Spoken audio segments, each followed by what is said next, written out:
arriba, la izquierda.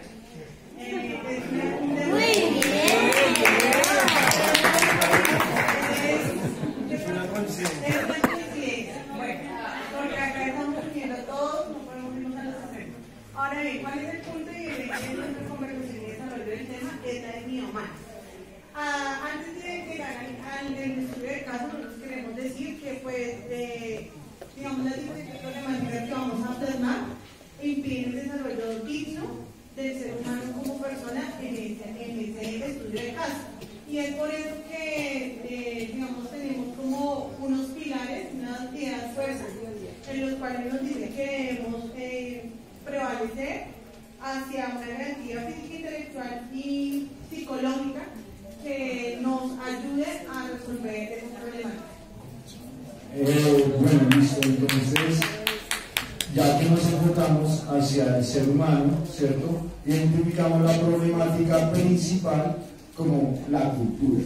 ¿Por qué? Nosotros nos damos cuenta que venimos históricamente de muchas violencias, unas tangibles, otras intangibles, pero que en realidad todas son correlacionales y que nos generan unos grandes efectos. Entre los grandes efectos son problemáticas que se dan a través de la cultura, y ya les extiendo por qué. Entonces tenemos violencia directa. La violencia directa cuando robamos, matamos. Entonces aquí está de incremento de la delincuencia juvenil, tenemos números significativos de muertos, heridos y damnificados, estigmatización de las juventudes y otros cuantos efectos que por causa cultural, ¿cierto?, no admitimos. ¿Por qué decimos que son culturales? Porque es muy difícil, y lo vimos en el ejercicio del grupo, que cada uno argumentó que dijimos, no, es violencia en la estructura del Estado. Y dijeron, no, es que el Estado brinda todas las garantías, pero quienes elegimos mal somos nosotros, que volvemos a elegir a las otras personas. ¿Y será que nos están obligando? No, es una permisión social y es una cultura del saber hacer y autocrítica de saber cómo o para dónde dirigirnos. Listo.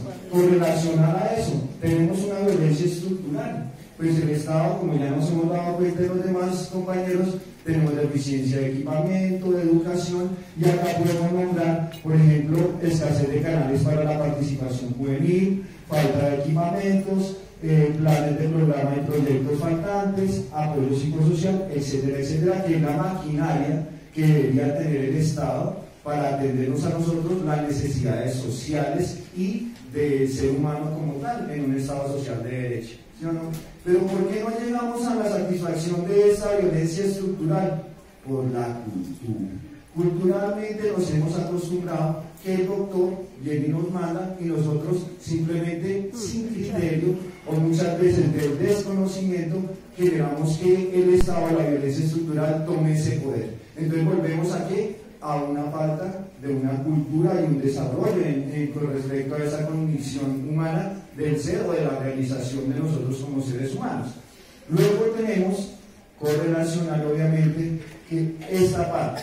Entonces ahí están todos los intangibles. Entonces los valores de los padres, que tenemos la falta de compromiso, la molestia social, la humanización, la salud, ¿cierto?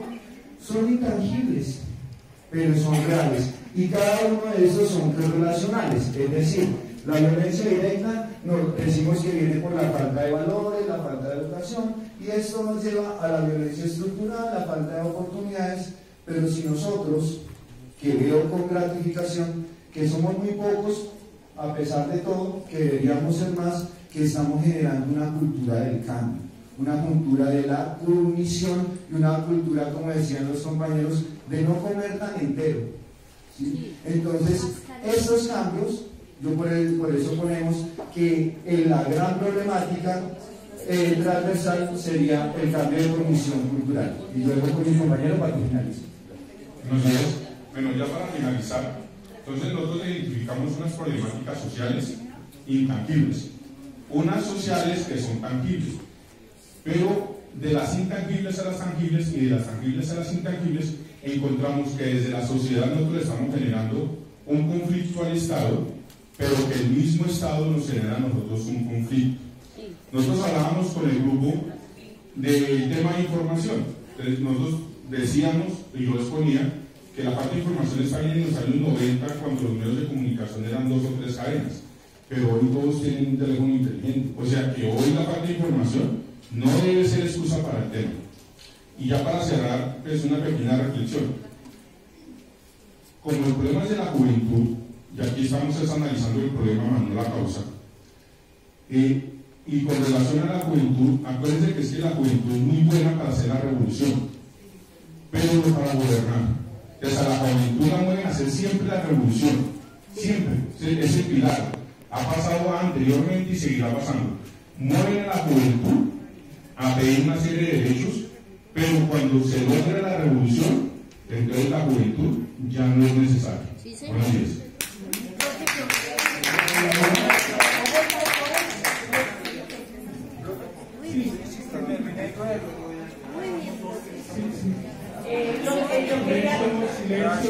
Yo quería aportar que nosotros no aceptamos una regla que desde el comienzo usted nos dijo cómo se formaron para hacer las propuestas de estos. Y lamentablemente, pues en mi grupo vimos la clasificación educativa.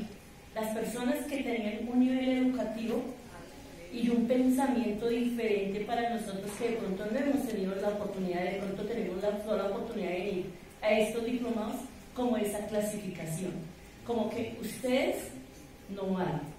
Y eso lamentablemente se está notando acá. Entonces, creo que no, o sea, ese concepto, porque es el pensamiento de nosotros, y lo decía el compañero. Simplemente el nivel, el ejemplo del celular. Y le decía yo al compañero, pregúntanos si nosotros tenemos sistemas, si lo sabemos manejar o no.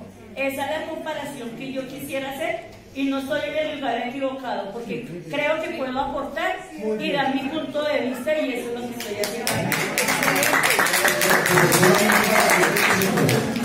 Solamente para que no quede en el aire, ¿cierto? Y no se preste para malas interpretaciones, lo que acaba de hacer la voz de la compañera, ¿cierto?